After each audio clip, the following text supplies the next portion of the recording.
Today we are looking at Parents' Choice overnight diapers. A couple of weeks ago we ran out of the diapers that we typically use for my son, and so we had to make a quick replacement, and they also happen to be out of what we usually got at the store. So we grabbed these because they were the cheapest in the size that was available. And our son, he tends to have prolific amounts of urine when he goes. He really goes. So overnight diapers are actually appropriate for just about any time, day or night, for him.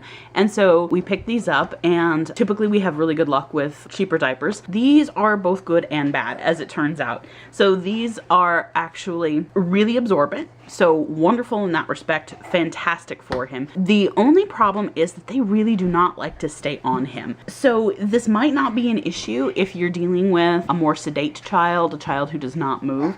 Our son is very, very active, always moving, even in his sleep, no matter what, he is always moving. These actually do not really stay in place very well, and they fall off a lot. I don't know if that's because they get so heavy that they fall off, but I suspect it's both the weight and just not staying on. And I think it's more that it tends to come undone on one side or the other. So I'm not sure if it's a quality issue with the Velcro or what, but that is really the only big problem we have with these.